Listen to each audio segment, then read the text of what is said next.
Engineer محمد علی مرزا کا استاد ختم نبوت کا ڈاکو اسحاق جالوی بھی بڑا بے حیا اور جو ہے وہ ہٹ درم تھا، لیکن مرزا کی بے حیائی اور ہٹ درمی جو ہے یہ اپنے استاد پر بھی سبقت لے گئی ہے۔ 1 مئی کو اس نے یہ تسلیم کر لیا، 1 مئی 2023 اس نے یہ تسلیم کر لیا کہ 60 سال ممبروں پر لعنت والی روایت جو ہے اس کی کوئی سند نہیں ہے، اور وہ میں نے پاپا جانی کے لیے لکھی تھی، یعنی بریلویوں کے پاپا جانی کے لیے لکھی تھی، کیونکہ وہ کہتے ہیں کہ سیوطی رحمہ اللہ نے 72 بار سر کی آنکھوں سے اللہ کو دیکھا، تو یہ تو میں نے ان کے لیے لکھی ہے، میرے لیے تو اللہ اور اس کا رسول کافی ہے۔ یہ آپ جیسا کہ اس بیان میں سن سکتے ہیں۔ بے سند روایت نہیں دی جائے گی، آپ کے کربلا ریسرچ پیپر میں بے سند روایت موجود ہے، کوئی بے سند روایت نہیں۔ ذرا بتائیں کہ جو بے سند روایت کون سی حدیث میں نے اس میں بے سند دی ہوئی ہے، ذرا یہ جس کا سوال ہے وہ ایک پیپر پہ کون سی حدیث بے سند دی ہوئی ہے بتائیں، جس کا سوال ہے کوئی نہیں ہے۔ رہ گا جو نوٹ کے ساتھ میں نے مختلف لوگوں کے اقوال لیے ہیں وہ نمبرنگ میں تو نہیں ہے نہ وہ حدیث میں ہے، ہاں چونکہ وہ آپ کے اتنے بڑے ہیں کہ آپ کو حدیث سے آگے وہ محبوب ہے۔ جلال الدین سیوطی کا نام باپا جانی کس طرح لیتے ہیں؟ 72 دفعہ سر کی آنکھوں سے حضور کو دیکھا، تو میں جلال الدین سیوطی کی کتاب میں نہ لکھوں کہ اس نے لکھا کہ حضرت عمر بن عبدالعزیز کے دور پر حضرت علی پہ ممبروں پہ لعنت ہوتی تھی، انہوں نے ختم کروا کے تو ان اللہ یأمر بالعدل والاحسان والی آیت داخل کی۔ جن لوگوں کو تم اللہ رسول سے بھی بڑا مانتے ہو میں ان کی کتابوں کے حوالے تمہیں نہ دوں، تمہارے لیے میرے لیے تو اللہ اس کا رسول کافی ہے۔ سمجھ گئے آپ کو بات کی؟ سمجھ رہے نا؟ یہ 1 مئی کی بات ہے جب یہ تسلیم کر چکا تھا کہ یہ روایت جو ہے یہ اپنے پمفلٹ میں نے درج کی ہے اور یہ نمبرنگ میں نہیں ہے۔ آپ اس کو ویڈیو کو دوبارہ سن سکتے ہیں۔ جو نوٹ کے ساتھ میں نے مختلف لوگوں کے اقوال لیے ہیں وہ نمبرنگ میں تو نہیں ہے، اور بار بار سنیں، آپ کو یہ پتہ چلے گا۔ اس نے کہا کہ میں نے پمفلٹ میں 60 سال ممبروں پر لعنت ہوتی تھی، امام سیوطی کی کتاب سے جو درج کی ہے یہ نمبرنگ میں تو نہیں ہے۔ جو نوٹ کے ساتھ میں نے مختلف لوگوں کے اقوال لیے ہیں وہ نمبرنگ میں تو نہیں ہے، یعنی اس کو میں نے نمبر نہیں دیا، نمبر اس لیے نہیں دیا کیونکہ اس کی سند نہیں ہے، اور نوٹ لکھ کر اس کو میں نے درج کیا ہے، نمبرنگ میں نہیں ہے۔ تو یہ مان گیا 1 مئی کو کہ اس کی کوئی صحیح سند موجود نہیں ہے، اور یہ میں نے پاپا جانی کے لیے یہاں درج کی ہے۔ اب 1 مئی سے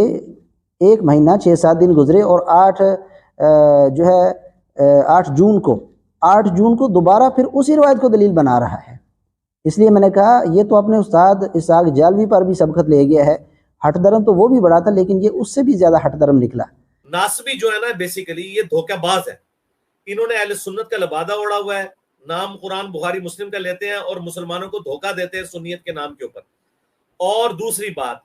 جتنے بھی رافضی ہیں یہ پیدا ہی ناصبیوں کی وجہ سے ہوئے ہیں۔ اگر بنو امیہ 60 سال تک ممبروں سے حضرت علی پہ لعنت نہ کرواتی تو شیعان علی کبھی بھی رافضی نہ ہوتے۔ اگر بنو امیہ 60 سال تک ممبروں سے حضرت علی پہ لعنت نہ کرواتی تو شیعان علی کبھی بھی رافضی نہ ہوتے۔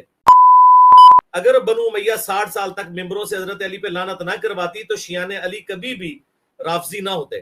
1 مئی کو مان چکا ہے کہ اس کی کوئی سند نہیں ہے،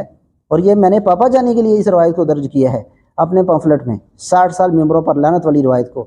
اور دوبارہ سے 8 جون کو اسی روایت کو دلیل بنا رہا ہے، جیسا کہ آپ اس بیان میں سن سکتے ہیں۔ جلال الدین سیوطی کا نام باپا جانی کس طرح لیتے ہیں؟ 72 دفعہ سر کی آنکھوں سے حضور کو دیکھا، تو میں جلال الدین سیوطی کی کتاب میں نہ لکھوں کہ اس نے لکھا کہ حضرت عمر بن عبدالعزیز کے دور پر حضرت علی پہ ممبروں پہ لعنت ہوتی تھی، انہوں نے ختم کروا کے تو ان اللہ یأمر بالعدل والاحسان والی آیت داخل کی۔ جن لوگوں کو تم اللہ رسول سے بھی بڑا مانتے ہو میں ان کی کتابوں کے حوالے تمہیں نہ دوں، تمہارے لیے میرے لیے تو اللہ اس کا رسول کافی ہے۔ جی ناظرین، یہ دونوں بیان آپ اپنے پاس رکھیں اور ان کو بار بار سنیں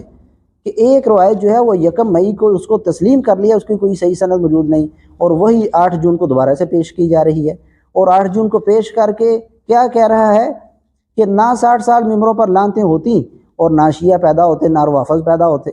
اگر بنو امیہ 60 سال تک ممبروں سے حضرت علی پہ لعنت نہ کرواتی تو شیعان علی کبھی بھی رافضی نہ ہوتے۔ یعنی روافض اور شیعہ کی بنیاد جو ہے وہ 60 سال ممبروں پر لعنت ہونا جو ہے اس کی وجہ وہ تھی، یعنی 60 سال ممبروں پر لعنت ہوئی تو پھر روافض اور شیعہ نکلے، وہ خود مان چکے ہو، بے شرم انسان، دجال انسان، تم تو مان چکے ہو کہ یہ 60 سال ممبروں پر جو لعنت والی روایت ہے یہ ثابت نہیں ہے، اس کی تو کوئی سند ہی نہیں ہے، یہ میں نے نمبرنگ میں تو درج نہیں کی، یہ تو میں نے پاپا جانی کے لیے لکھی ہے۔ جو نوٹ کے ساتھ میں نے مختلف لوگوں کے اقوال لیے ہوئے وہ نمبرنگ میں تو نہیں ہے۔ جلال الدین سیوطی کا نام پاپا جانی کس طرح لیتے ہیں؟ تمہارے لیے، میرے لیے تو اللہ اس کا رسول کافی ہے۔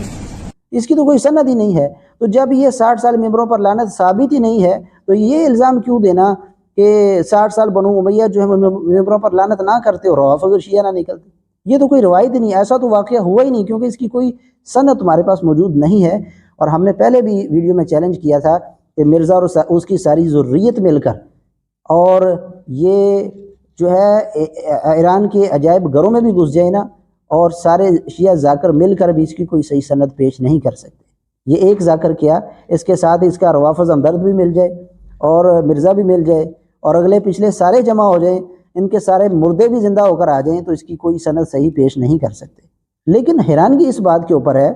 کہ جس روایت کو 1 مئی کو مان چکا ہے کہ اس کی کوئی صحیح سند موجود نہیں، وہی روایت جو ہے دوبارہ سے زندہ ہو گئی، وہ دوبارہ سے صحیح ہو گئی 8 جون کو، 1 مہینہ اور 6-7 دن کے بعد پھر اسی کو دلیل بنانی اس نے اس کو دلیل بنانا شروع کر دیا۔